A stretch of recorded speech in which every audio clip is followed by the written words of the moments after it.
چنانچہ غامدیہ قبیلہ کی ایک عورت نبی علیہ الصلوۃ والسلام کی خدمت میں حاضر ہوئی، کہنے لگی اے اللہ کے حبیب صلی اللہ علیہ وسلم، مجھ سے بڑا گناہ سرزد ہو گیا ہے، آپ مجھے پاک کر دیجئے۔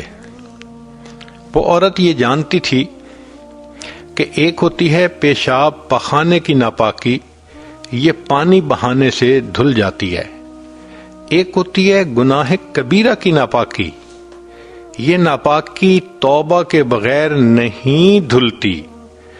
مثال کے طور پہ جس بندے نے زنا کا ارتکاب کیا، وہ 70 مرتبہ بھی غسل کر لے تو وہ پاک نہیں ہو سکتا جب تک کہ زنا سے توبہ نہیں کرے گا۔ وہ ظاہری بدن تو پاک ہو گیا، وہ نماز بھی پڑھ سکتی ہے، تلاوت بھی کر سکتی ہے، لیکن جو حقیقتاً اس کا بدن ہے وہ ناپاک ہے۔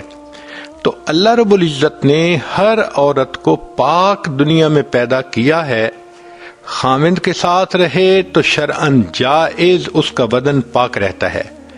جس عورت کے جسم کو غیر محرم نے غیر شرعی طریقے سے ہاتھ لگائے، اس عورت کا جسم پولیوٹڈ ہو گیا، ناپاک ہو گیا۔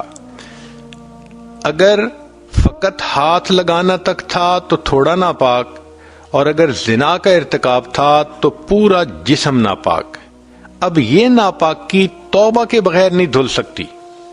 چنانچہ ہمارے لیے اللہ رب العزت نے یہ واقعہ صادر کروایا کہ وہ خاتون نبی علیہ الصلوۃ والسلام سے آ کر عرض کرتی ہے اللہ کے حبیب مجھے پاک کر دیجئے۔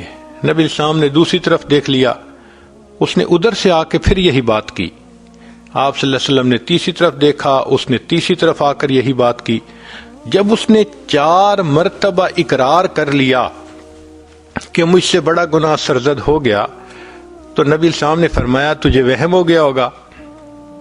وہ کہنے لگی اے اللہ کے حبیب صلی اللہ علیہ وسلم، میں حاملہ ہوں، مجھے حمل ہو گیا، اس لیے میں پکی بات کر رہی ہوں۔ تو نبی السلام نے فرمایا اچھا تم جاؤ، اور جب تمہارے ہاں بچے کی ولادت ہو جائے تب میرے پاس آنا۔ یہ عورت واپس گھر آ گئی۔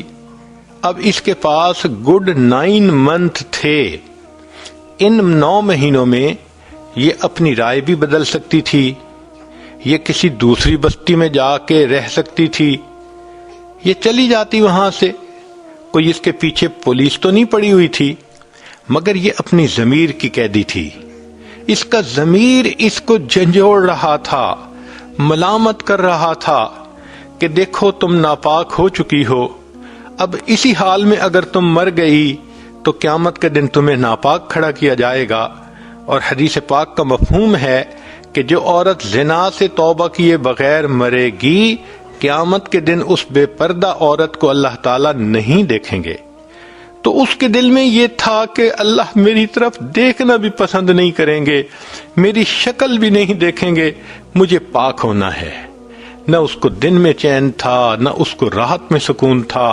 یہ 9 مہینے اس نے پیچ و تاب میں گزارے، زمین اپنی پوری فراخی کے باوجود اس پہ تنگ ہو گئی تھی، وقت نہیں گزرتا تھا، وہ دعا مانگتی تھی میں جلدی فارغ ہو جاؤں بچے والی امانت سے، اور میں پاک ہونا چاہتی ہوں۔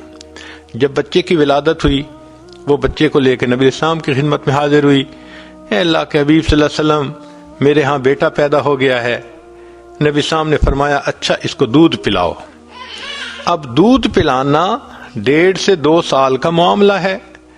اس عورت کے پاس اتنا اور وقت تھا، اس عورت کی رائے نہیں بدلی، وہ عورت اپنی بات سے پیچھے نہیں ہٹی، وہ مکر نہیں گئی، بلکہ اس دوران بھی اس کی یہی کیفیت رہی، حتیٰ کہ جب بچے نے روٹی کھانی شروع کر دی تو وہ ایک دن نبی علیہ السلام کی خدمت میں اپنے بیٹے کو لائی۔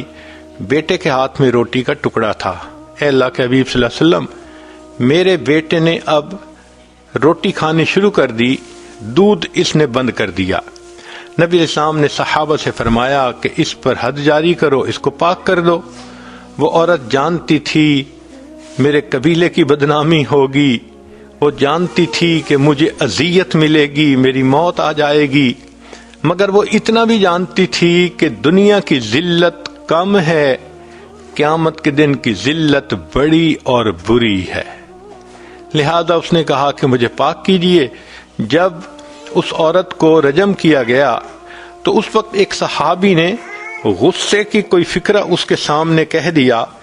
نبی علیہ السلام نے سنا تو نبی علیہ السلام نے غصے کی بات کرنے والے صحابی کو منع کیا اور فرمایا کہ نہیں، لقد تابت توبتن، اس عورت نے ایسی سچی توبہ کی ہے، لو قسمت بین 70 من اہل المدینہ وسعتہم، کہ اگر مدینہ کے 70 گناہگاروں پر اس کا ثواب تقسیم کیا جاتا، اللہ 70 کی بھی مغفرت فرما دیتے۔